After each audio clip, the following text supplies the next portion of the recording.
Graça e paz, amém? Todos estão bem? Graças a Deus. Vamos estar iniciando mais um tempo de adoração ao nosso Deus e convido a todos a se colocarem em pé para a gente juntos possamos estar entoando alguns louvores em nome do nosso Senhor e nessa primeira canção declarando que quão grande é o nosso Deus, quão grande é o nosso Deus. E se nós estamos hoje aqui porque a sua misericórdia se derramou sobre as nossas vidas e nós temos muito para que nos alegrar diante do nosso Deus. Vamos estar com nossos corações alegres, louvando o nome do Senhor e declarando quão grande é este Deus a quem nós servimos, amém?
ajudar-nos. Grande Deus, poderoso Pai, nós te louvamos, Senhor, porque estamos aqui presentes, reunidos, ó Pai, unicamente para adorar o Teu nome, ó Deus, unicamente para bendizer e declararmos que quão grande é o Senhor sobre as nossas vidas, ó Pai. Nós te pedimos, ó Pai, que o Senhor possa estar ouvindo as nossas orações, ouvindo os clamores, ó Pai, ouvindo os pedidos que vão ser levantados, as orações, ó Pai, e também, ó Pai, aceitando, ó Deus, a nossa gratidão, ó Pai, através dos cânticos, através das ofertas, através da leitura da Tua palavra, ó Deus. Nós te pedimos, Senhor, venha abençoar cada família aqui presente. Nós oramos no nome precioso de Jesus. Amém. Os irmãos podem se assentar, todos sejam bem-vindos, que o Senhor possa estar falando fortemente aos corações de cada um que entrou neste lugar para adorar ao nome do Senhor. E nesse instante convido você a abrir a sua Bíblia em Isaías capítulo 1, versículo 18, para a gente ter um tempo de confissão dos nossos pecados. Antes da gente passar por esse tempo de oração, nós vamos estar fazendo a leitura de Isaías, o profeta maior Isaías, capítulo 1, versículo 18. E para essa leitura, a nossa irmã Lorena vai estar fazendo a leitura e os irmãos possam estar acompanhando também. O Senhor diz: venham, pois, e vamos discutir a questão. Ainda que os pecados de vocês sejam como escarlate, eles se tornarão brancos como a neve. Ainda que sejam vermelhos como o carmesim, eles se tornarão como a lã. Amém. Nós vamos passar por um momento de oração silenciosa, que você e eu temos essa oportunidade para a gente estar confessando os nossos pecados diante do Senhor. Talvez quando nós lemos esse texto, a gente pensa que apenas o povo de Israel era um povo de duro coração, como o Senhor mesmo dizia a eles. E nós julgamos muitas vezes que nós somos diferentes deles, mas nós somos muitas vezes tão quanto corações duros, corações orgulhosos, corações que precisamos sempre estar buscando a Deus, confessando os nossos pecados, porque como diz a palavra do Senhor, o bem que eu quero fazer, esse eu não faço, mas o mal que eu não quero fazer, muitas vezes persegue os nossos passos. Que você nesse instante, você tenha a oportunidade de abaixar a sua cabeça e ter um momento de oração silenciosa, confessar os seus pecados, principalmente hoje que nós vamos estar chegando diante da mesa do Senhor. Oremos.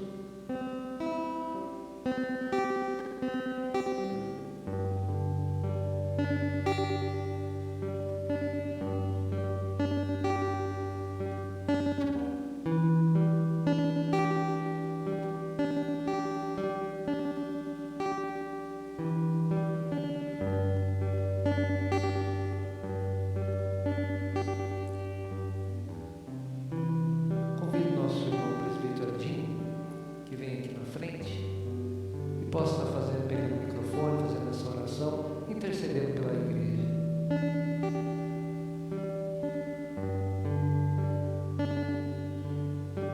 Querido Deus e Pai, nós louvamos o Seu nome, Pai, nessa noite. Queremos te agradecer, ó Pai, primeiramente porque sabemos o quanto o Senhor tem cuidado das nossas vidas, tem sustentado, ó Deus, a cada um dos Teus filhos. E neste momento, ó Pai, Tua igreja se encontra diante de Ti, para te pedir perdão, ó Deus, pelos nossos pecados, pelas nossas falhas, por aquilo, ó Pai, que cometemos e que nós te desagradamos, te desobedecemos a Tua palavra, desobedecemos os Teus ensinamentos, Senhor, e com isso nós pecamos, ó Pai. Sabemos que o pecado nos separa do Senhor, tira, Senhor, a nossa comunhão contigo. E em nome de Jesus, nós queremos te clamar que a nossa comunhão seja restaurada, Senhor. E em nome de Jesus nós te clamamos perdão pelas nossas falhas. Abençoe para que nós possamos seguir os teus caminhos de acordo com a tua vontade, Senhor. Que possamos ser mais submissos à tua palavra, que possamos ser mais atentos, ó Deus, com as coisas que te entristecem, a qual, como os teus filhos, devemos desviar as nossas atenções, ó Pai. Também, ó Deus, nós queremos nos colocar à disposição do Teu Santo Espírito, ó Pai, para que venha nos mostrar, nos ensinar e nos conduzir a te servir cada vez mais e melhor. Fica conosco, Senhor. Fica com o restante deste culto, com o restante dessa semana, e que tudo seja preparado para que nós possamos ser vencedores, ainda que com lutas, mas certos da vitória, porque o Senhor está conosco. Em nome de Jesus que oramos. Amém. Amém. Vamos fazer mais uma leitura da palavra do Senhor. Os irmãos que já estão com suas Bíblias abertas, irmãos, vamos estar lendo o texto de Mateus, do Evangelho de Mateus, capítulo 7, Mateus, capítulo 7, dos versículos de 24 a 28. Mateus, capítulo 7, dos versículos de 24 e 28, até 28, perdão.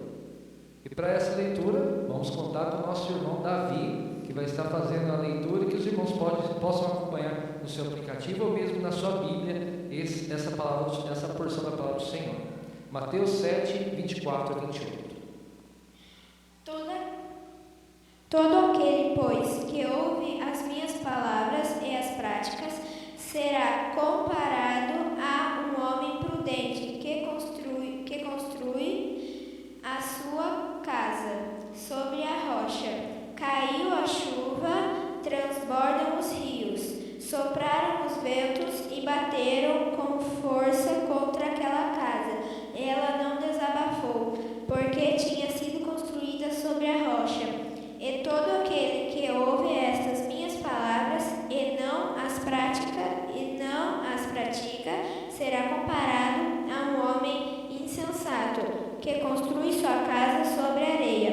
Caiu a chuva, transbordam os rios, sopram os ventos e bateram com força contra aquela casa, e ela desabafou, sendo grande a sua ruína. Quando Jesus acabou de proferir essas palavras, as multidões estavam maravilhadas com a sua doutrina. Amém? Convidar os irmãos a se colocarem em pé para a gente estar cantando mais um hino. E como nós acabamos de ver, aonde você tem construído a sua casa? Sobre a areia ou sobre a rocha? Que possamos estar com os nossos corações firmes sobre a rocha que é Cristo Jesus. E essa canção fala que é mais de Cristo, eu quero ser mais por Ele aqui viver. Vamos estar cantando com bastante alegria, um hino pequeno, mas é um hino bastante conhecido dos irmãos da igreja.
ser comportado de ficar aqui nessa direção. Graça e paz, irmãos. Todos são bem-vindos em nome de Jesus. E os que estão em casa, eu já vi alguns ali, que Deus os abençoe e que o Espírito Santo do Senhor alcance a cada coração. Irmãos que estão aqui na cidade, irmãos que estão em outras cidades. Eu dei uma olhada ali, tem Rondonópolis, Curitiba, São Luís, Manaus, que eu vi aqui. Tem uma cidade lá, Araguaiana, deve ser Tocantins, né, Márcia? Araguaiana, por aí assim, né? E tem uma pessoa ali, né?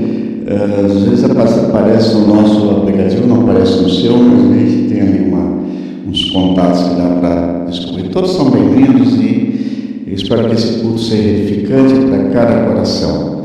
Amém? Alguns avisos. Primeiro, amanhã nós temos uma reunião do conselho e o corpo diaconal da igreja, diaconia, ministério de diaconia e ação social. Nós precisamos alinhar algumas ideias e vamos fazer uma reunião amanhã às 20 horas. Né? Sugiro que alguém traga um cafezinho para a gente aí, tá? Tomar um cafezinho, que é para não perder o vício, né? Do cafezinho dos crentes, né? Amargo, né, Edinho? Amargo, né? Eu estou nessa fase agora do café amargo, né? E o Edinho já está lá um tempão nesse negócio aí, está sobrevivendo. Eu falei, se isso é bom para ele, vai ser bom para mim. Tá bom, Jesus? Então, aí reunião, contamos com todos os diáconos e diaconisa, fazemos a reunião em conjunto e só alinharmos ideias, tá bom? Por falar em alinharmos ideias, quarta-feira, mais uma vez, vamos ter culto lá na Mococa. É claro, eu tenho feito cultos na Mococa sucessivamente, porque os irmãos aqui não estão se dispondo a receber os cultos em suas casas, não está disponível, tá? Qualquer casa, pastor, vamos fazer um culto na minha casa, aí a gente imagina uma terça ou uma quarta-feira, conforme você preferir o seu dia. Mas quarta-feira, lá na Mococa, nós vamos ter um culto lá na casa do Márcio e da Jaqueline, e vai ser um culto festivo, um culto de louvor, de adoração. Tem sido muito agradável o tempo ali de culto na casa dos irmãos ali na Mococa. Né? Por falar na Mococa também, as coisas novas que aconteceram essa semana, nós estamos num grande bazar na Mococa, no meio da rua, né? E no meio da rua nós levamos muita doação de roupa, as pessoas puderam escolher suas peças e levamos uma van quase lotada de roupa, né? E a graça de Deus abençoou, e ainda tem, para dar para mais uma semana de bazar agora. Um outro lugar nós vamos fazer, umas outras ruas que não fizemos, as pessoas não tiveram tempo de chegar no bazar anterior, então agora vamos abençoar outras famílias em outras ruas, né? Você estava lá muito perto, né? Como que é a correria, né? Isso foi muito bom, né? Além da sopa, tivemos as doações de roupas e podemos abençoar muitas famílias. Então, quinta-feira, se alguém quiser ir com a gente, tem um jeitinho lá, sempre tem um lugarzinho no carro para levar mais uns irmãos. Mas quarta-feira tem um culto também, e todos são convidados para participar ali com os irmãos, ali na Mococa, até conhecer as famílias que estão ali frequentando, já estão bem ambientadas conosco, e a sopa nos deu essa liberdade hoje de estarmos em conexão com essas famílias. Isso então, quarta e quinta já tem aí a nossa agenda disponível. Eu creio que domingo que vem, como eu não fiz os slides e eu não estou com o esboço aqui na mão, eu esqueci, mas pode ser que eu escape. Domingo que vem é Dia dos Pais, não teremos o culto matutino, só teremos o culto da noite, porque para dar oportunidade, você que é filho ou você que é pai, para ter uma celebração com a sua família no domingo de manhã. À noite, aqui, teremos a celebração da igreja no Dia dos Pais. Certamente será uma celebração muito festiva. E também vamos mudar de assunto também. A nossa regente, a irmã Cíntia, ela faz um apelo, irmãos e irmãs que desejam participar do coral, vai começar agora a ensaiar a cantata para Natal. Como uma cantata tem que começar agora, sexta-feira já. Fala com ela ou fala com a Damares, né, secretária? Ou qualquer coisa, olha, posso participar? Pode sim, pode participar, todos são bem-vindos em nome de Jesus. E o coral nosso tem feito realmente uma diferença. O coral cantou no dia da celebração do presbitério aqui, e os irmãos que estavam aqui ficaram maravilhados com o coral aí, ativamente, né, participando das celebrações. Marcou realmente a recuperação do nosso coral este ano, foi muito legal, né? Graças a Deus. Esses são os nossos avisos, e se tiver mais algum, posteriormente. Oi?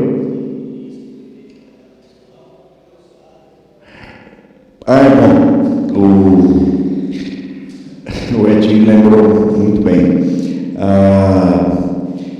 A Casa Pastoral, há algum tempo já precisava fazer calçada, e foi feito agora esses dias a calçada, deu um pouco de trabalho, mas foi feito a calçada. E também fazia 2 anos e meio que o Conselho tinha aprovado colocar um forro lá, trocar uma manta lá no lugar lá na Casa Pastoral, lá onde a Denise tem trabalhado, e não tinha tido a oportunidade de achar alguém que fizesse o serviço. Então, o mesmo profissional que fez a calçada fez o serviço lá da colocação do forro, embora não dê muito esquadro lá naquele ambiente, mas deu certo, para a glória de Deus, para diminuir o calor ali, que estava muito difícil, né?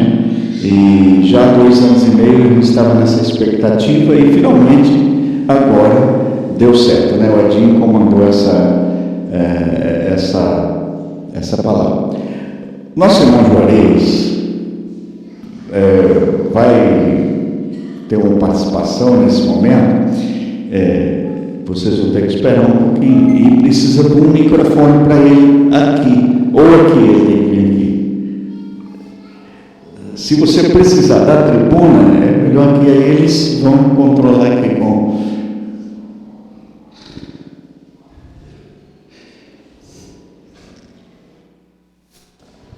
Boa noite, irmãos. Gostaria de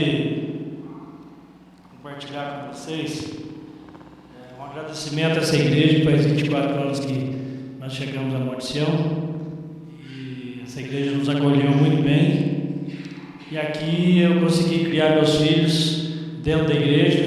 Então ela está completando 100 anos, e nós temos um quarto de participação, né? Não participação minha, porque praticamente eu não participo, eu sou um membro domingueiro que venho aqui, assisto o culto e vou embora. A Damares até tem cobrado de mim, sempre cobrou de mim uma participação na igreja. Por que eu não participo da igreja? Aí, ao longo do tempo, eu só enrolo. Eu já disse para ela que meu não é o silêncio. Então, como eu não gosto de falar não, eu fico quieto, não falo nada, né? E aí eu tenho observado ao longo dos 60 anos que eu vou completar agora, eu e o pastor Ari vamos completar 120 anos juntos. Então, ao longo desse tempo, eu tenho 36 anos de igreja de Borda da Mata, e na igreja de Borda da Mata nós também, domingueiro, vi a igreja crescer, vi as crises que o pastor Ali contou da igreja de Monte Sião, vi a igreja crescer, vi a igreja cair de novo, vi crentes passando, crentes saindo, e quando o crente sai porque mudou, como é o meu caso que eu saí da Borda da Mata, que eu mudei, é uma coisa, mas quando ele sai da igreja por sair, entristece, porque a gente pega amor aos irmãos, por mais que a gente sente lá atrás, a gente tem amor aos irmãos, e eu aprendi a amar essa igreja e querer muito bem essa igreja. Eu sei que muita gente que já estava aqui não está mais, mas assim, foi uma igreja que nos abençoou muito, e principalmente porque quando a gente cria filho no mundo de hoje, a gente tem uma preocupação muito grande, e eu tenho gratidão porque a igreja foi parte importantíssima na criação dos meus filhos. E aí eu respondi para Damares outro dia: se caso alguma coisa no texto que eu vou ler tiver alguma coisa com a sua vida, desculpa, é mera coincidência. Isso aqui é o que acontece com a minha vida e com a observação que acontece também, porque a gente acaba vendo algumas coisas, e ao longo do tempo, ao longo da minha vida, tanto lá em Borda Mata como aqui, eu acabei também colocando alguma coisa. E se alguma coisa fugir aqui do que é interessante, ou se não for interessante também, é como diz, passa uma borracha e finge que não escutou, que a intenção aqui é só manifestar aqui por que eu não sou engajado na igreja. Então, antes de responder para Damares, eu peguei e fui procurar o que é engajamento.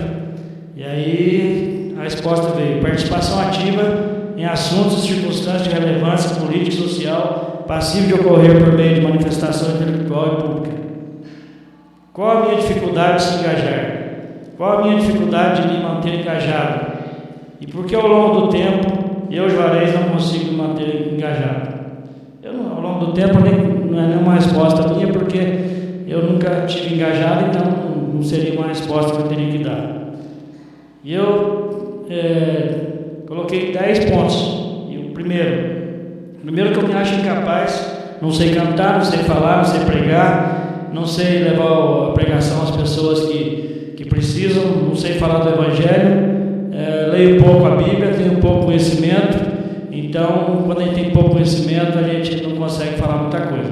Eu falo muito de futebol, porque é onde eu aprendi alguma coisa, mas a Bíblia eu leio, mas não conheço muito, então a gente tem dificuldade de falar da salvação em Cristo, porque se eu não conheço, como é que eu vou falar de uma coisa que eu conheço pouco, de um livro que eu conheço pouco? Segundo, a questão família. Ao longo do tempo, eu vejo que a família ela soma em algum momento, depois ela diminui a igreja, porque me lembro de Borda Mata, a igreja, quando eu era criança, a igreja tinha a família dos Machado, que tinha umas 50 pessoas na igreja. Então só a igreja dos Machado já fazia quase que uma igreja. E as outras famílias, família Dias, que foi formando uma grande igreja. Quando elas foram dispersando, casando, mudando, estudando, foi diminuindo. A minha também fez assim. O Jean e a Jéssica estavam aqui, casou, mudou, e é menos 2. Precisava acrescentar, mas é menos 2. Além de tudo, a família, quando vem, ela não vem na igreja. Quando o Jean e a Jéssica vêm me visitar, eles não vêm comigo na igreja. Eles vão descansar. E aí eu também não venho, porque eu tenho que atender eles, então eu fico fora, fico em casa. Então era para somar mais 2, ou os casais. Tem uma visita, não tem, eles acabam me atrapalhando, eu não venho na igreja. Terceiro, egoísmo.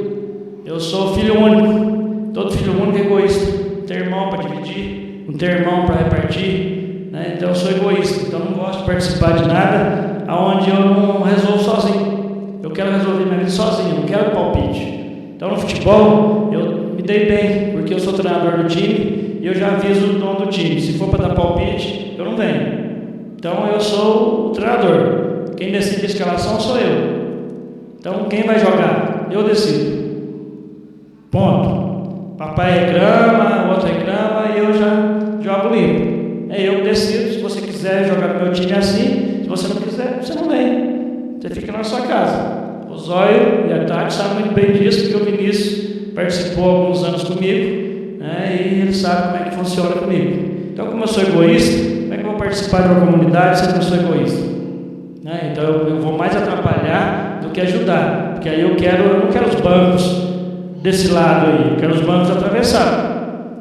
Também não quero pastor nessa coisinha aqui, porque eu estou acostumado com a igreja de Guardamar, onde antigamente o pastor ficava no púlpito lá em cima. E hoje o pastor fica aqui embaixo, e eu sou egoísta, o pastor tem que me satisfazer. Então, eu já não gosto de participar por causa disso. Eu sou egoísta, mas um problema meu. Se você for, desculpa, não estou falando de você. Também, dinheiro. Dinheiro é uma coisa complicada. Quando a gente não tem nada, a gente vem aqui e contribui. Não pode falar dízimo mais, né? Mas contribui. Porque eu ganho 100 reais, aí 10 reais, vai pesar nada. Quem ganha 100, 10 a mais, 10 a menos, não vai mudar muita coisa. Mas se eu ganhar 10 mil, pesa um pouquinho mais. Aí eu deixo de ser dizimista. Quando eu fui abençoado, eu deixo de abençoar a igreja. Então a igreja passa dificuldade financeira, por quê? Porque nós não somos dizimistas, porque nós não somos contribuintes, porque Deus não precisa. Eu já ouvi muita gente falar, Deus não precisa, Deus é dono de tudo. Não, Deus não precisa, mas o pastor já falou várias vezes aqui, eu já escutei muitas vezes, que a luz tem que pagar a luz, Alguém tem que pagar a luz, alguém tem que pagar a água, alguém tem que pagar o IPTU. Quem paga? Deus não precisa, mas Ele não desceu aqui agora, mas Ele te abençoou para você abençoar a igreja, e você não quer abençoar a igreja porque o dinheiro aumentou muito, agora 10%, uma parte para Deus pesa. E se ganhar 100 mil então? Aí pesa mais um pouquinho. Então eu ouvi uma vez o pastor dizer que quanto mais abençoado, mais difícil de abençoar a igreja. Quinto, tempo. Com o tempo, mais difícil ainda, porque eu não tenho tempo para nada. E quando eu, decorrendo do dinheiro que eu estou ganhando, eu só ganho mais porque eu trabalho mais, principalmente com Sião, que eu vi que o povo aqui, desde que eu cheguei, o povo trabalha para caramba. O povo está envolvido 100% no trabalho. E quando vem o frio, então, aí que a igreja esfria um pouquinho mais também, porque aí eu tenho que passar a noite na malharia, então não venho. Eu tenho que o futebol também, tem que fazer os jogos, domingo, também não venho. E junto o dinheiro e o tempo, com o dinheiro eu arrumo tempo para outras coisas, mas eu não arrumo tempo para Deus. Com o dinheiro eu arrumo tempo para as viagens, o churrasco com a família. O churrasco poderia ir do meio-dia às 4, ele vai do meio-dia às 10 da noite, porque está gostoso, um dia só, mas aí de dia em dia vai aumentando. Perdão, perdão, palavrinha difícil essa coisa aqui, experiência própria. Perdoar é difícil, pedir perdão então é mais difícil ainda. E quando a gente deixa para pedir o perdão no outro dia, aí piora mais a situação, que aí a gente perde a coragem. Até não tenho tanta dificuldade de perdoar, mas de pedir perdão, eu tenho dificuldade imensa de pedir perdão. E isso vem lá de Adão. Quando Adão peca, Eva peca, ele não podia ter pedido perdão para Deus. Quando Deus aparece, ele não podia ter falado, Deus, o Senhor falou, eu fui mal aí. Fomos lá achando que o fruto era gostoso, o Senhor falou que era proibido, achando que era muito bom, e acabamos, mas nos perdoa. Mas a Bíblia não relata que Adão perdoou, pediu perdão. Ele simplesmente aceitou o que Deus falou, está punido. Idade. Quando a gente é jovem, a gente às vezes participa um pouquinho. Depois vai ficando velho, vai vindo as doenças, o frio incomoda um pouco mais, as dores na perna, outras doenças que vêm. Quando não é eu que estou doente, é o outro que está doente, aí eu fico fazendo companhia porque está doente, e aí a idade acaba atrapalhando a gente servir a Deus. Então a gente não vai ter força para servir a Deus quando a gente pode. A gente não fez, quando a gente não pode, aí o que acontece? Cadê o pastor a visitar? Estamos na hora da morte. Vem, pastor, vem orar com a gente, vem estar com a gente, vem fazer uma visita, porque senão eu vou morrer sem Deus. Vem aqui trazer a Santa Ceia para mim. Mas quando eu estava bem, eu não estava aqui para tomar a Santa Ceia. Então, difícil também. O pecado. Quando eu pensei, acho que eu vou participar de alguma coisa na igreja, acho que eu vou tentar ver se eu encaixo alguma coisa. Mas aí vem aquela coisa, e se eu pecar? E se eu errar? Como é que vai ser? Como é que vai ser o exemplo para os irmãos? Né? Então, a gente acaba achando que isso não vai funcionar muito bem, então é melhor ficar quietinho aqui um pouquinho lá atrás, porque se falar que eu não participo também, né? Não participo, né? A única coisa que você pode falar é que esses Juarez vêm dia após dia, mas não falam nada, não levanta para falar nada, não ora, não canta, o que esse cara vem fazer na igreja? Né? Então eu venho só ouvir. A questão da união, né? A questão da união é uma outra coisa difícil. Como eu falei que eu sou filho único, eu gosto das coisas do meu jeito. Então, numa comunidade, quando as coisas do meu jeito, ela não vai funcionar. Porque e os outros irmãos? Eu sou ditador? Nós falamos que não gostamos de ditadura, mas e aí? Como é que faz? Eu tenho que se dividir, eu preciso conversar com o Edinho e chegar a um acordo com o Edinho, mas eu não aceito. Eu Juarez, eu não aceito essa divisão. Eu não aceito dividir isso aí. Outra coisa que eu vejo comigo, que acontece comigo. Eu estou no culto, antes de terminar o culto, o Palmeiras, sou palmeirense, o Palmeiras está jogando às 7h. Vai terminar o jogo 8h30. Muitas vezes eu não sei o que o pastor pregou, mas eu já sei o resultado do jogo do Palmeiras. Isso aqui está na minha mão, eu já sei o resultado do jogo. Terminou o jogo, se foi contra o Corinthians, então eu já estou pronto para passar perto do Edinho e fazer, ei, ganhamos. Mas eu não passei perto do Edinho e falei assim, Edinho, a pregação hoje foi boa, hein? Mas eu falei que a pregação passou batido para mim. Mas o Palmeiras, o Palmeiras eu já lembrei, eu preciso falar com ele. Isso acontece comigo. Se já aconteceu com você, se você já ficou olhando o resultado do jogo durante o culto, mas não estava concentrado no culto, não tem como.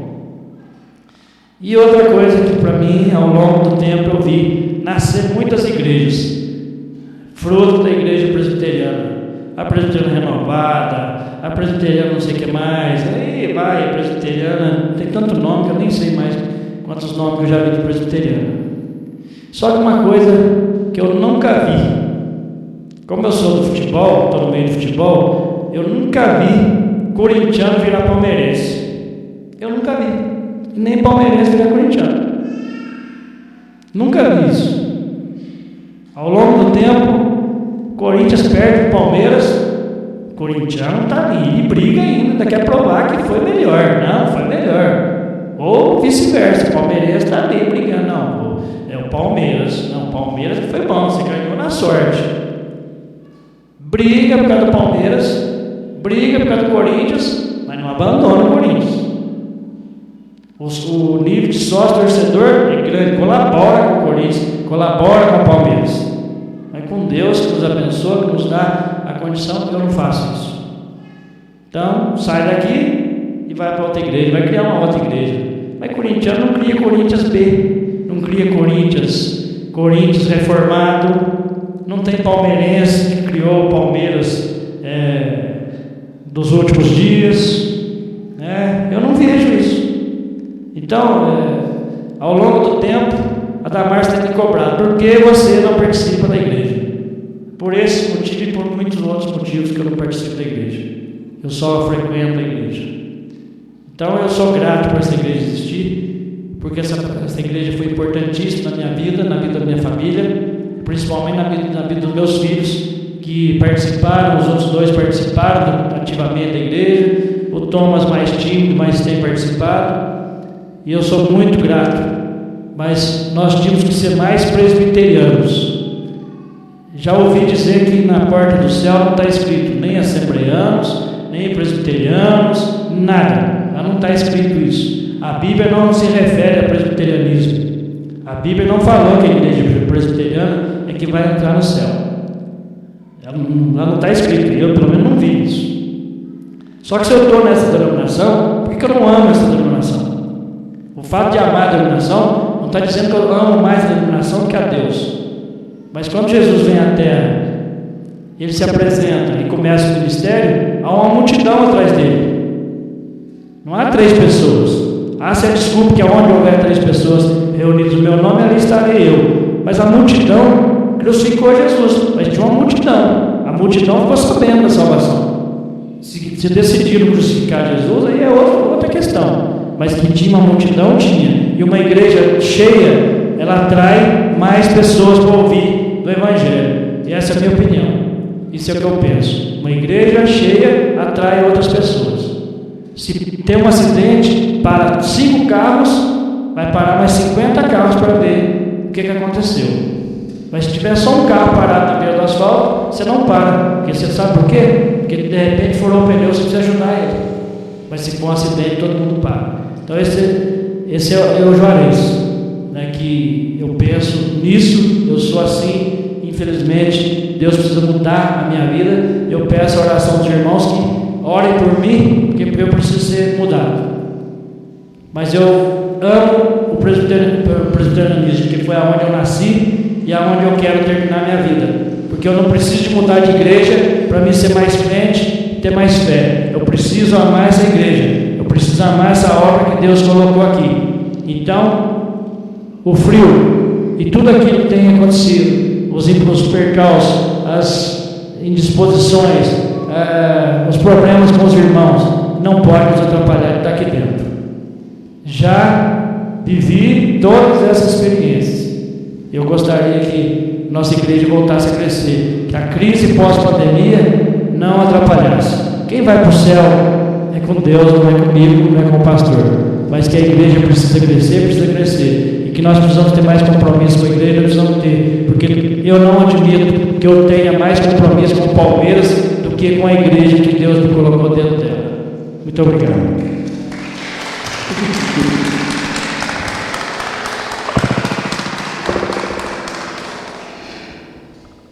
Falou bonito, né? Falou do coração, né? A gente conhece bem o Juarez, né? Não é à toa que a gente vai fazer 120 anos ali. Ele é mais velho que eu, viu, gente? Bem mais velho que eu, 2 dias. Vamos lá. Pai, eu quero te agradecer pela vida do Juarez, da Maris, pela vida do Jean, da família que ele construiu, da Jéssica, a família que ele construiu, e pelo Thomas, que tem desenvolvido seu ministério na vida dessa igreja, Pai. Tome em tuas mãos, Senhor Deus, cada dia mais amadurece, fortalece e usa o teu servo. Desde o seu trabalho, assim resplandeça a sua luz e glorifique o Senhor. Em nome de Jesus, amém. Deus abençoe, irmão. Vamos colocar em pé, vamos estar louvando alguns louvores ao Senhor.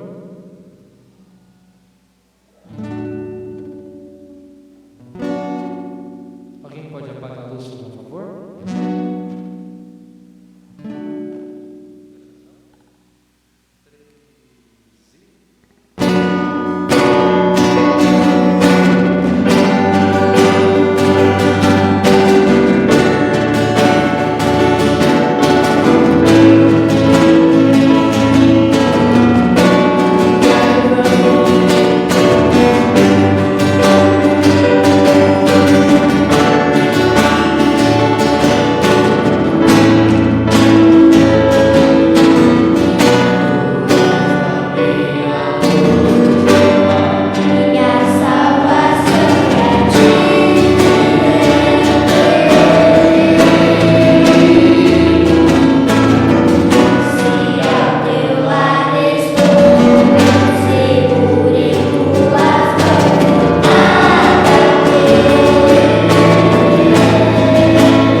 manancial, fonte de vida.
Por favor, nos recupere a iluminação aqui da frente.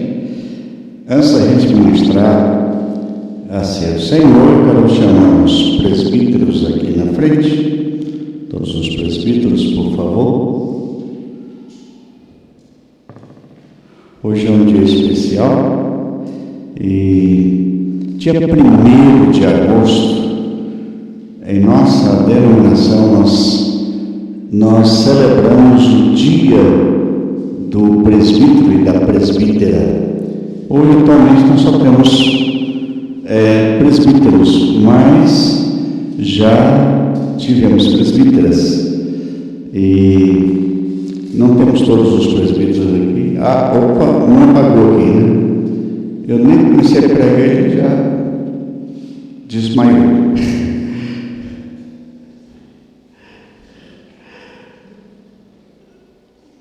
E hoje a nossa coordenadora de adultos vai ter a oportunidade de trazer uma homenagem aos nossos presbíteros. O que fazem os presbíteros? Tem mais para hoje de manhã, tivemos o Altair, acho que não pôde estar à noite, né? E o Samuca e o Elias. O Elias não está ali, não, né? Acho que está trabalhando, né? E, na verdade, a coordenadoria de adultos não pensa em pagar o ministério dos irmãos. E muita gente pensa que existe status em ser presbítero na igreja. Muitas vezes existe dor de cabeça. Só para vocês terem uma ideia, quando nós fazemos uma reunião às 20 horas, que nem amanhã, tem dia que a gente pensa assim, 9 horas, uma pauta é pequena, mas a gente começa a conversar vários assuntos e o Eduardo tem que sair cedo, porque ele levanta muito cedo para cuidar, retirar o leite. Ele trabalha com gado de leite, produção de leite. Alguns irmãos não estão bem de saúde, mas às vezes a gente está num clima de reunião agradável e às vezes termina a reunião e a gente fica conversando ali na porta. Muitas vezes não dá tempo de fazer a reunião, então nós comunicamos pelo WhatsApp e resolvemos algumas situações, mas toda a responsabilidade do ministério pesa sobre os ombros dos irmãos. Muitas vezes eu nem sei como resolver certas questões e eles me ajudam como pastor. Eles compreendem às vezes as minhas limitações e sabem que eu também sou humano e eles estão sempre do lado ali, socorrendo em algumas situações.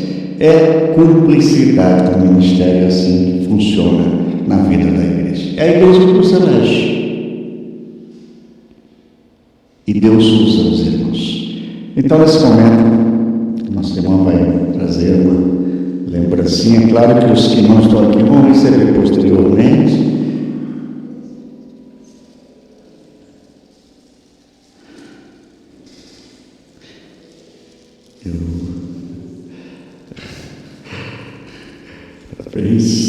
Eu já dei os parabéns para vocês no nosso grupo, mas agora está aquele aperto de mão. Deus abençoe, parabéns, que Deus abençoe e que tenham sempre a disponibilidade de servir ao Senhor. Ao Senhor a glória pela vida dos irmãos. Louvado seja Deus. Vamos orar. Pai, eu te agradeço por a nossa igreja ter os seus oficiais, os seus presbíteros que estão labutando, se interessando, se preocupando, organizando, e ao longo dos anos, alguns já passaram por aqui e serviram a igreja com amor.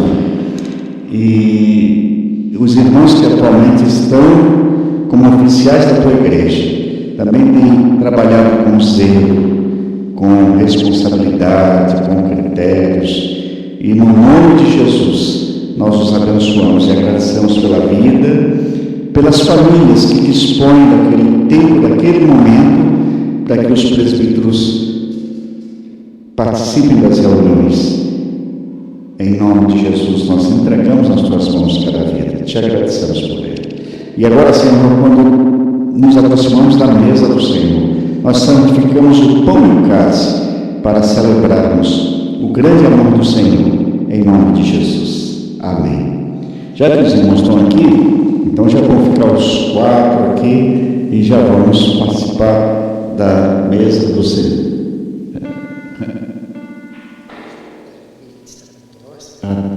Sim. O arcanjo está com tosse, ele prefere não participar, ele nos ajudou de manhã, mas vamos respeitar também, tem isso também. Todos são convidados a participar da mesa do Senhor. Essa mesa não é minha, é a mesa do Senhor. Participam dessa mesa todos os irmãos membros desta igreja, de qualquer igreja cristã, que se encontrem em plena comunhão com o Senhor da igreja, que é Jesus. Examine-se, pois, o homem a si mesmo, e assim coma do pão e beba do cálice, e aquele que come e bebe indignamente, come e bebe, condenação para si mesmo. Vamos participar, então, da mesa do Senhor. Nós só oramos pelos elementos.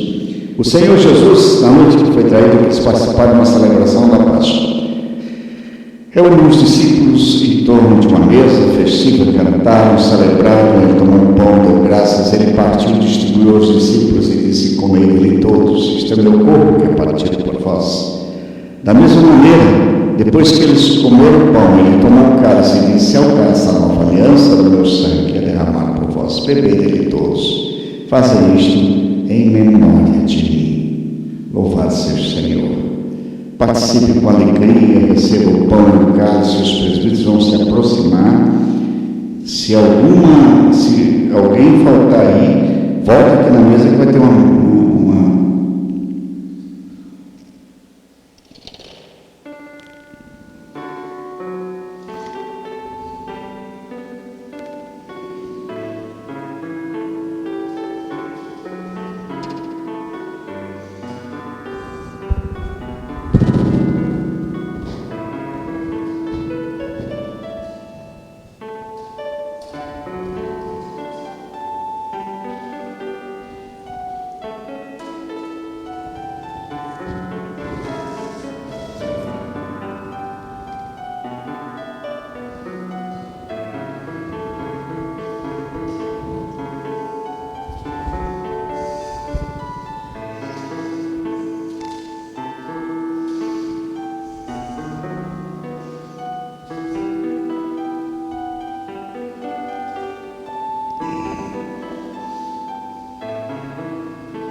Comei dele todos, isto é o meu corpo que é partido por vós, é o cálice do Novo Testamento do meu sangue que é derramado por vós.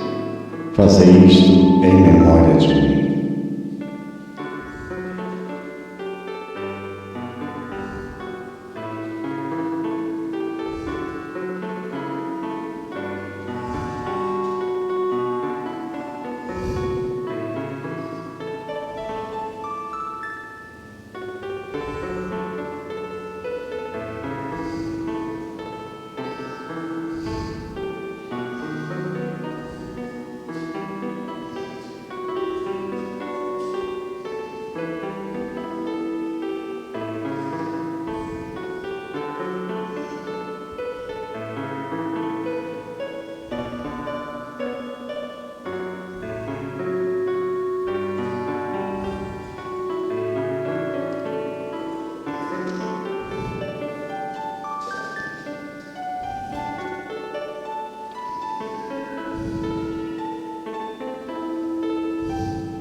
Senhor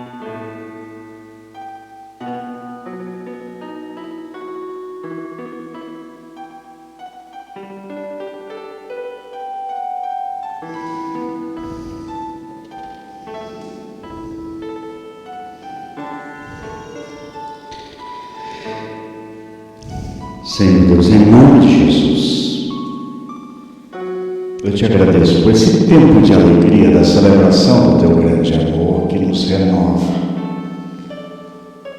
Enche-nos com teu Espírito Santo, e agora que tua palavra será ministrada à nossa vida, edifica-nos, ó Pai, em nome de Jesus.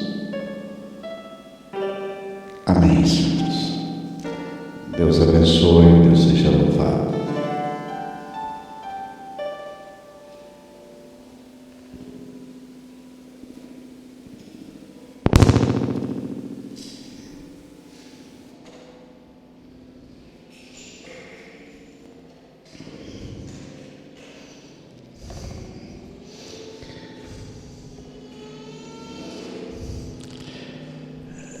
Aprovou aí?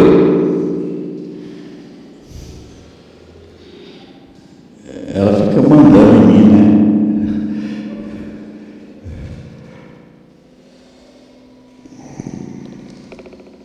É que eu não quis ficar esse primeiro aqui atrás da mesa, né?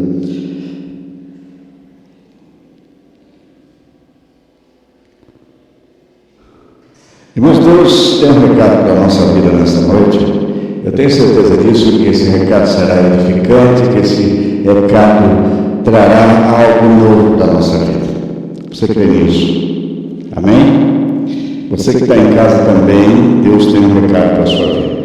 E eu comecei a semana passada uma série nova de mensagens, e o tema geral é Encontros com Deus. Semana passada eu preguei a mensagem em Marcos 10, 17 a 22, sobre o jovem rico. O tema foi: quando o encontro com Deus não faz diferença. Hoje eu quero pregar a segunda mensagem dessa série, e encontrado e alcançado por Deus, em Atos 9, de 1 a 9. Encontrado e alcançado por Deus, Atos 9, de 1 a 9. Você pode abrir sua Bíblia, seu aplicativo e ter a palavra de Deus, acompanhar a palavra de Deus, encontrado e alcançado por Deus.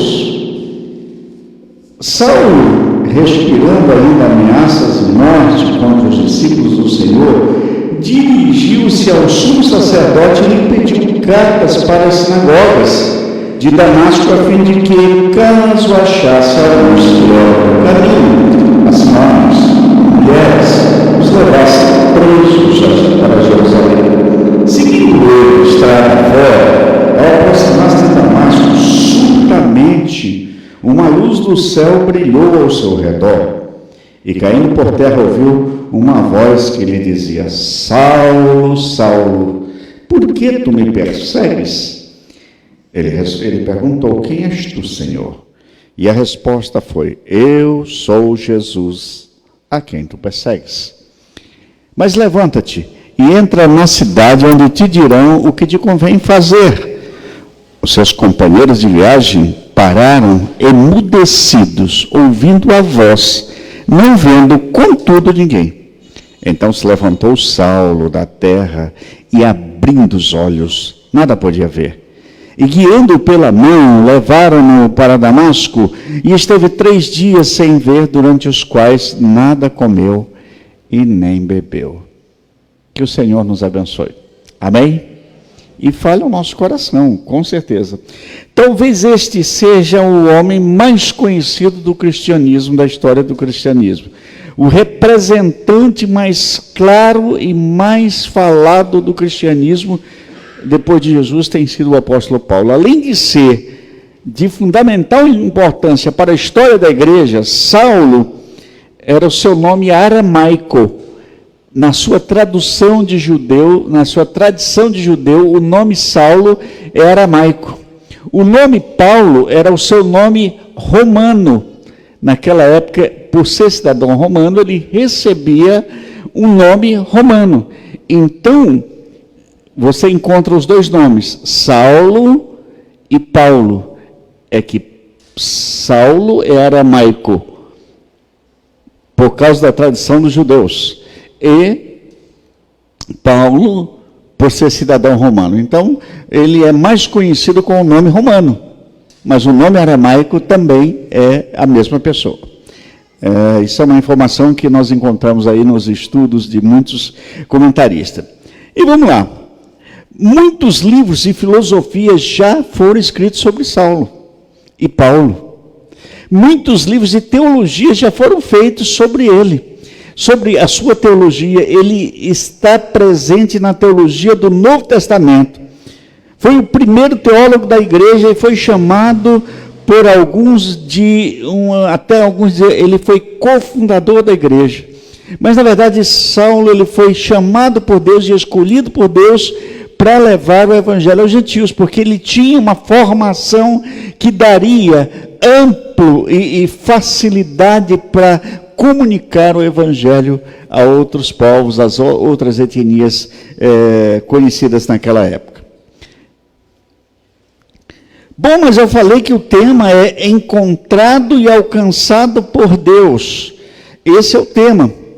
É natural que muitas questões se levantem sobre Saulo e sobre Paulo, a mesma pessoa. Ele nasceu em Tarso, uma importante cidade da Cilícia, e era cidadão romano, título que provavelmente herdou do seu pai, que devia ter prestado algum serviço ao Império Romano, e ganhou o título de cidadão romano, e quando seu pai faleceu, ele herdou esse título de cidadão romano. Provavelmente tenha sido isso que aconteceu.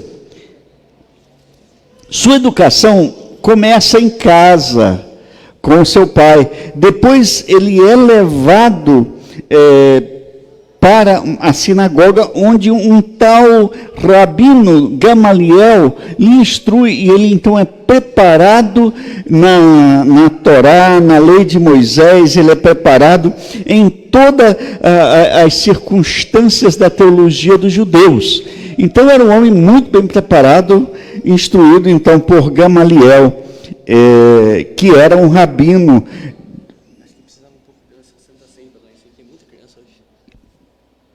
Por favor, pode pegar aqui. O nosso irmão está levando a ceia lá para as crianças e faltou lá para a criança. Hoje tem 1,5 toneladas de criança, né? Então, leva a ceia lá para a criança. Desce aí, dá? Ótimo.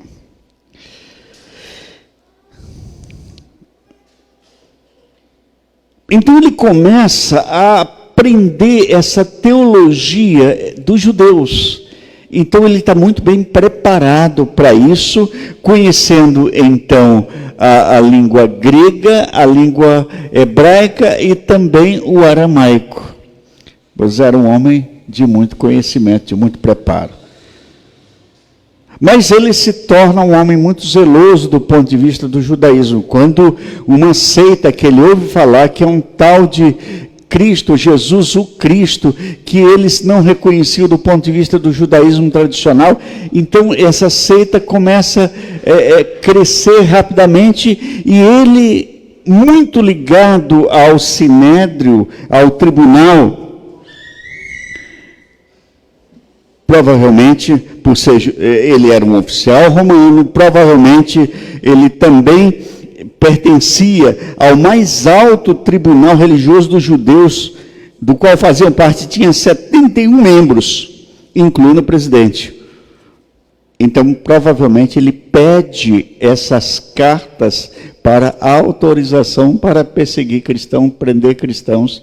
E quando Estevão, isso está lá em Atos capítulo 7, aliás, capítulo 8, quando Estevão é preso, julgado, condenado e apedrejado, ele consentia na morte de Estevão. E aí ele vai para Damasco. Que jornada é essa de Damasco? Era mais de 200 quilômetros de distância. E quando ele está próximo a Damasco, então acontece algo espetacular, onde acontece aquilo que nós chamamos de encontro com Deus. O Deus, não o Deus da tradição, mas um encontro com Deus vivo e verdadeiro, revelado através de Jesus Cristo. E do ponto de vista humano, era um homem que não merecia esse encontro com Deus. Se você pensar bem, a gente até poderia escolher as pessoas com as quais Deus poderia se encontrar, ou encontrar, alcançar com a sua graça. Mas nós não pensamos como Deus pensa, tanto que Ele diz: os meus pensamentos não são os vossos pensamentos, nem os meus caminhos são os vossos caminhos. Portanto, nós temos que pensar nesse Deus que faz a diferença com a sua graça. Mas quando ele vai para Damasco, de súbito, sua vida foi transformada. Não só seu nome, mas sua vida. Aquilo que a Bíblia chama de conversão.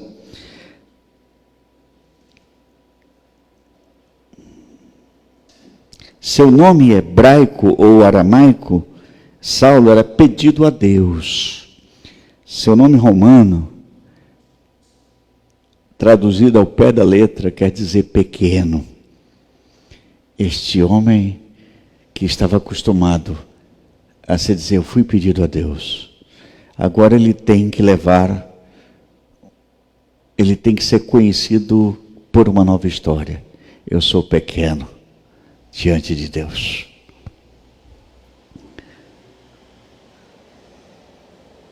Um conceito de conversão é uma mudança de vida operada por Deus.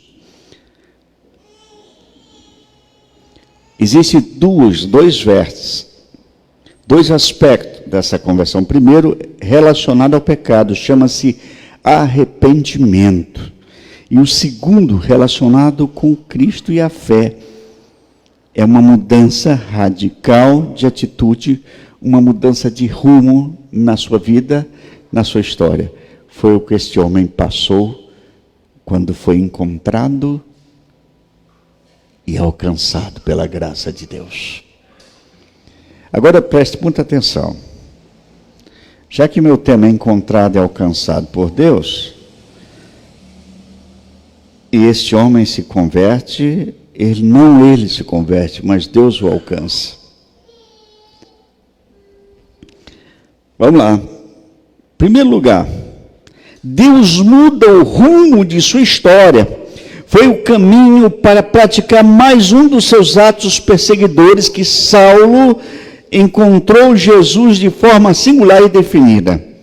Stanley Jones, comentando sobre esse texto, ele precisou exatamente o número de quilômetros percorridos para os dias de hoje, só para ter uma ideia de como ele sai caminhando, a sua determinação: 240 quilômetros no lombo do animal.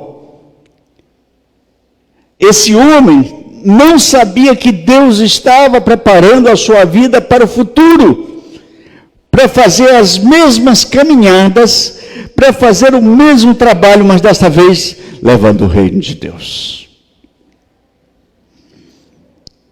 Deus mudou o seu rumo, encontrou Jesus de forma singular e definitiva. Quase no fim da viagem, 240 quilômetros, ele viu e ouviu Jesus ressurreto. Posteriormente, esse fato foi muito importante no seu ministério, porque muitas vezes ele testemunhou de Jesus e ele contou como foi alcançado.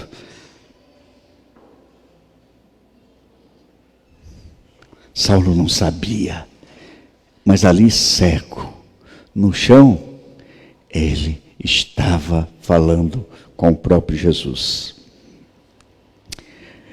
Eu lendo Stanley Jones, e o Stanley Jones faz algumas reflexões em cima dessa experiência de Saulo. Ele diz: a experiência de Saulo foi marcante, um ponto entre dois extremos, quando ele sai de perseguidor para perseguido. Em segundo lugar, a experiência de Saulo foi pessoal. Somente Saulo entendeu completamente o que estava acontecendo. Ele viu e ouviu Jesus, o que Jesus lhe pedira. Obedeceu imediatamente.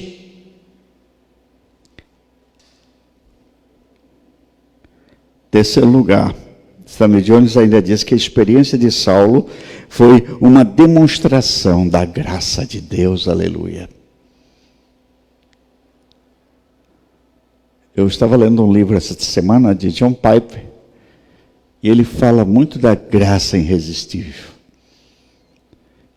Quando a graça te alcança, não tem como você resistir, porque a graça alcança pecadores.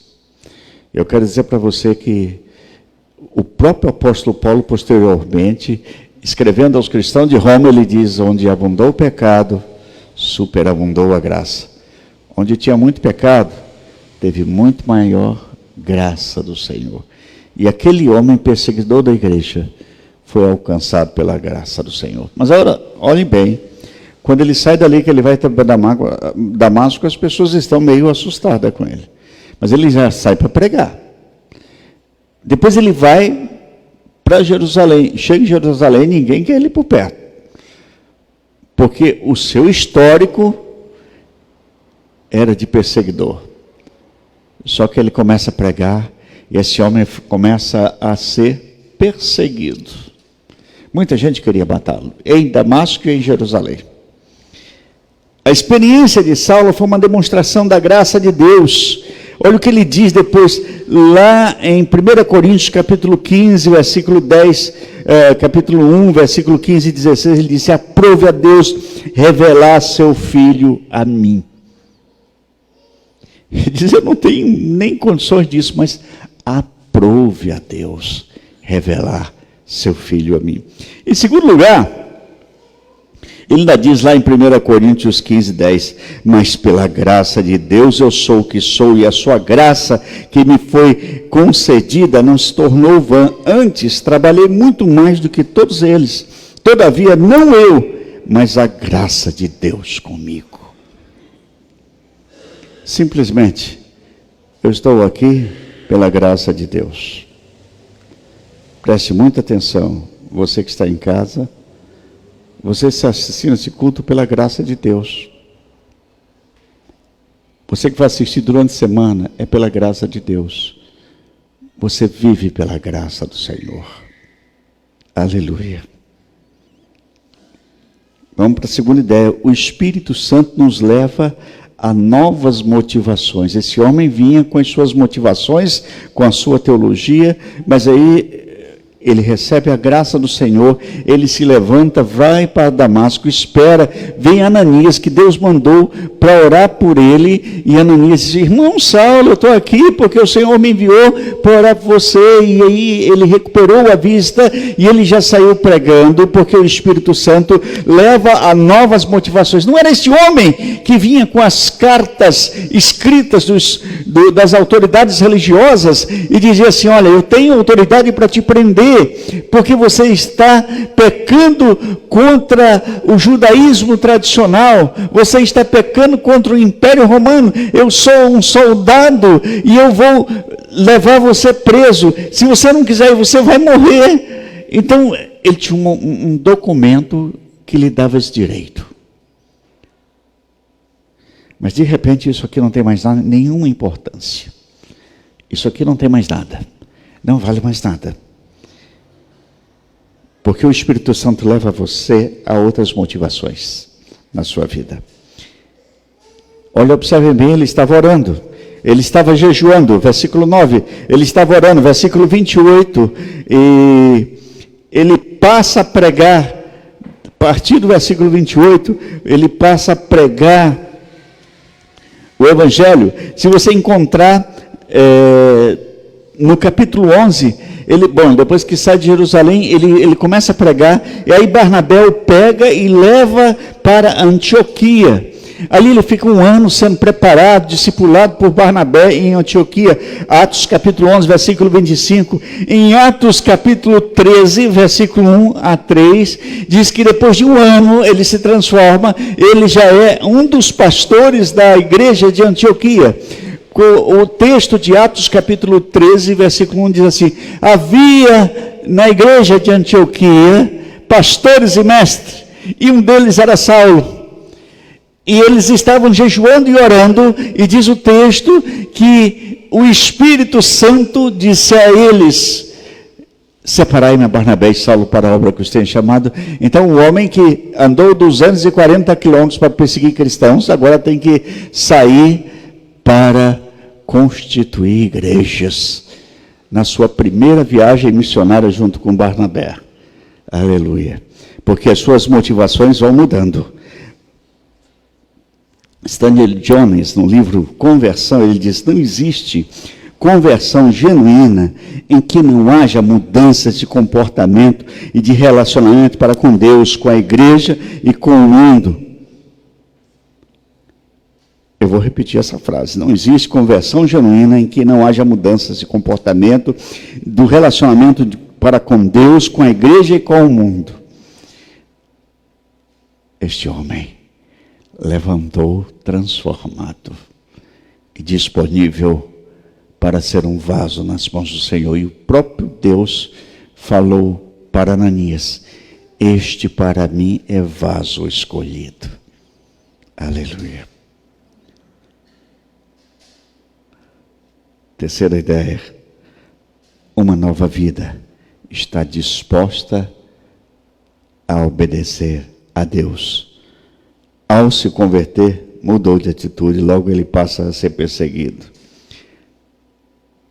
Ao pregar, ele foi perseguido de uma tal maneira que seus discípulos tiveram que levá-lo até o muro da cidade e descê-lo por um cesto, porque senão as pessoas queriam matá-lo.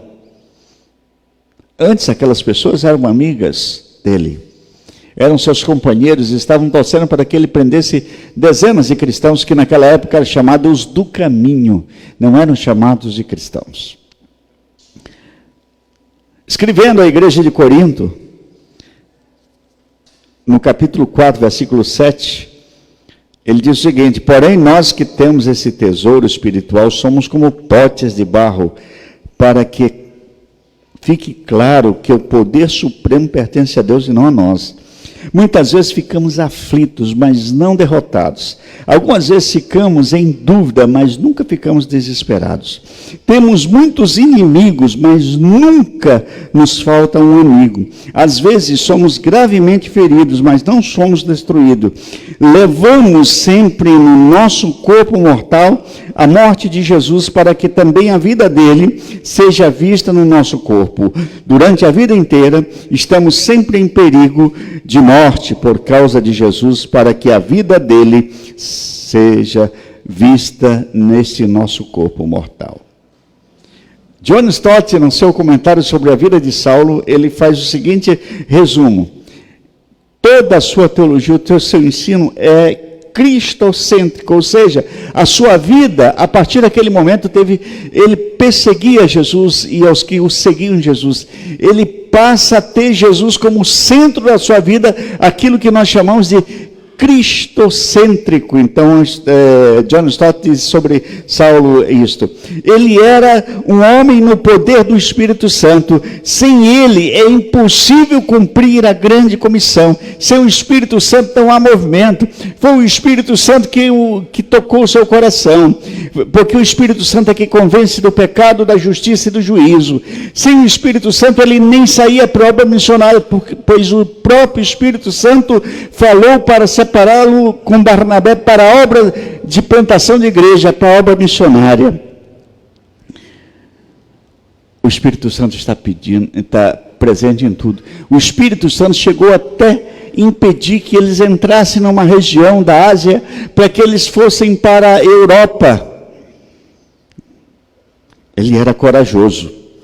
O escritor de Atos, que é Lucas, menciona que sua pregação era ousada. Em dado momento ele chega em Atenas e ele vê muitos deuses, e ele vai chamando aquelas pessoas atenienses e vai explicar aquilo que eles eram muito religiosos e tinham um monumento, um altar para um Deus desconhecido. Eles criam em tantos deuses que poderia existir um Deus que eles não conheciam, já tinham um altar para ele.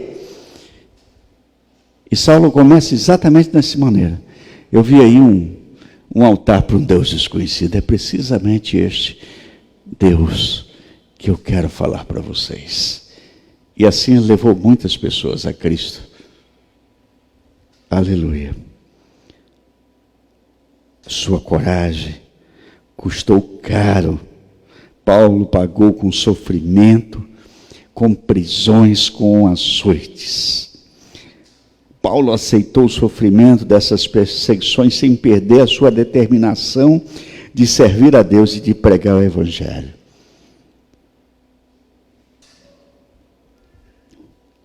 Entregou sua vida ao Senhor. Como ele disse em uma das suas primeiras cartas, em Gálatas, capítulo 2, versículo 19 a 20. Eu gosto muito dessa expressão, quando o apóstolo Paulo disse: eu estou crucificado com Cristo. Logo já não sou eu quem vive, mas é Cristo que vive em mim. E este viver que agora tenho na carne, vivo pela fé no Filho de Deus que me amou e a si mesmo se entregou por mim. O homem que levou um bilhete para prender cristãos, diz agora que não é mais ele quem vive, mas Cristo que vive nele.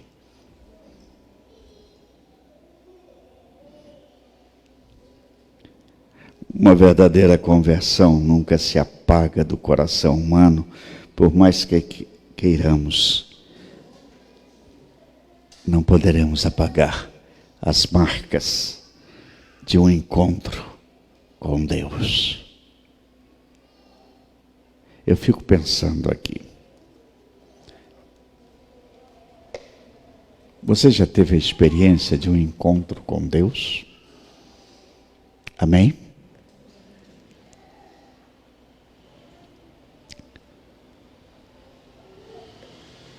Você pode tocar um teclado lá?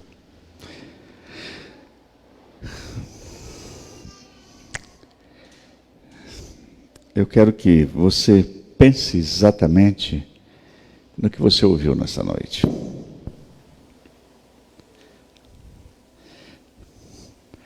Há um antigo hino que a maioria de vocês não conhece. Eu também não vou cantar, só vou citar a letra da poesia. Neste dia feliz, neste santo lugar, eu marquei um encontro com Deus. Seu amor é real, sua paz gozarei. Eu marquei encontro com Deus.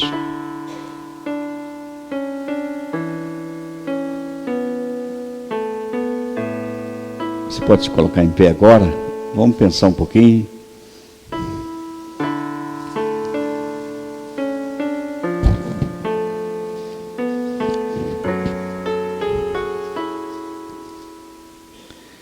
Tem como tocar aquele Renova-me, Senhor Jesus?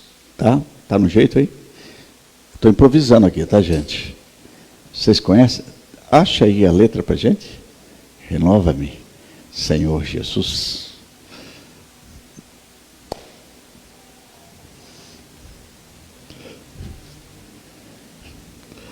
Vamos pensar um pouquinho. Deus falou com você? Que espetáculo. Você já teve aquele encontro com Deus? Lá naquele cantinho que Deus te chamou e disse: é hoje. Feche seus olhos, vamos cantar, vamos aproveitar. Esse é um cântico bem fácil.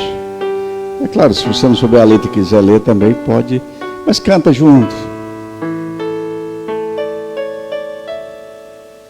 Renova-me, Senhor Jesus, já não quero ser igual. Renova-me, Senhor Jesus, põe em mim teu coração, porque tudo que há dentro de mim necessita ser mudado, Senhor, porque tudo que há dentro do meu coração necessita mais de ti. Aleluia. Renova-me, Senhor Jesus, já não quero ser igual.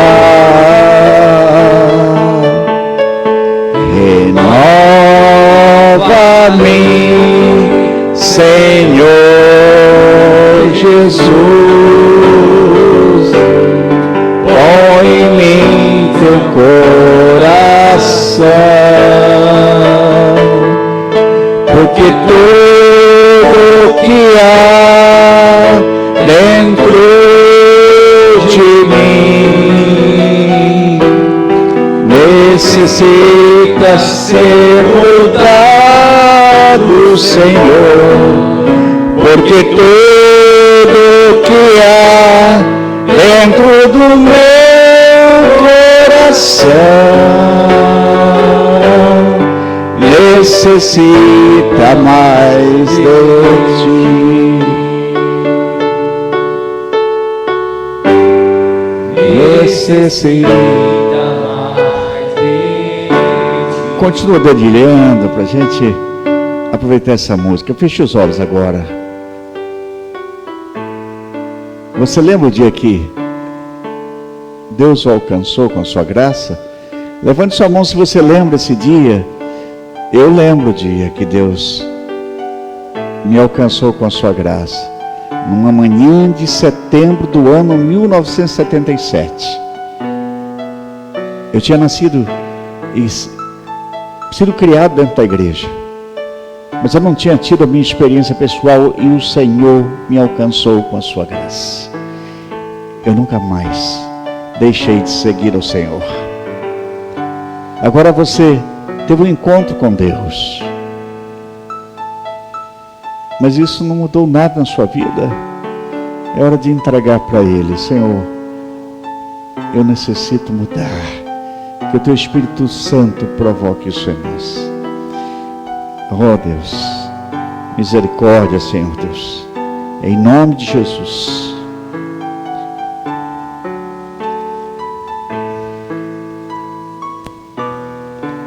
Pai, no nome de Jesus eu quero nesse momento abençoar irmãos e irmãs que aqui acompanharam a história de um encontro que transformou uma vida, um encontro com a graça de Deus. Nós te louvamos, ó Pai, porque Tua palavra nos edifica e não voltamos vazios. Mas eu te louvo porque muitos irmãos e irmãs têm a vida marcada por esse encontro. E não vivem mais pela carne, mas vivem pela fé no Filho de Deus, permitindo que Cristo habite plenamente na sua vida, no seu coração. Ó Deus, em nome de Jesus, abençoa. E se alguém aqui nesta noite não passou pela experiência desse encontro com Deus, que o Teu Espírito Santo motive, ó Pai, em nome de Jesus. Eu quero agora, Senhor, orar por essas pessoas que nos pediram oração. Eu quero orar, Senhor Deus, pela nossa irmã Andressa, nosso irmão Johnny, o Anthony, nossa irmã que vai nesta semana vai iniciar o seu tratamento. Ó Deus, vai à frente, prepara tudo, detalhes, e prepara o coração dela, de sua família. Aquieta, Senhor Deus, em nome de Jesus. Agora eu quero orar pela Esther, irmã da nossa irmã Márcia e Nilza. Amanhã ela vai para uma consulta de avaliação, ali naquele hospital em Pouso Alegre. Vai definir a sua cirurgia, que é delicada. Aquieta o coração, ó Pai. Vai à frente preparando todas as coisas. Eu quero orar pelo Chibuta, Senhor Deus. O seu tratamento, dá tranquilidade para que ele prossiga e veja que o seu organismo está reagindo em nome de Jesus. Eu quero orar pela Dona Helena, que o Senhor a recupere nessa reta final do seu tratamento de radioterapia. Cuida da tua serva em nome de Jesus. Eu quero orar pela Fátima Machado, irmã da nossa irmã Regina, que o Senhor alcance com a tua bondade e misericórdia em nome de Jesus. Eu quero orar pela a família da Cineide, para a Viviane, Senhor Deus, o Benedito, o Kaique, para o Miguel, a Bianca, a Laura, a Thalia, Senhor Deus, o Lourenço, a Tiele, a Kalen, o Ricardo, o Gelmar e a Marildo, Pai. Entregamos esta família nas tuas mãos. Que todos eles tenham a oportunidade de ter um encontro especial contigo. Em nome de Jesus. Eu quero orar pela nossa irmã Cleide, ali da Mococa. Seu tratamento, sempre com hemodiálise. Cuida, Senhor, da tua serva. Do irmão Jonas. Cuida do Lucas. Cuida da Ana Vitória, Pai. Em nome de Jesus, abençoa essa família. Nós entregamos nas tuas mãos. Entregamos a tua igreja nas tuas mãos. Em nome de Jesus. Amém. Que a graça do nosso Senhor e Salvador Jesus, e que o amor de Deus, o nosso Pai, o poder, a ternura, a comunhão do Espírito permaneça conosco, hoje até que Jesus Cristo venha. Amém. A Ele a glória.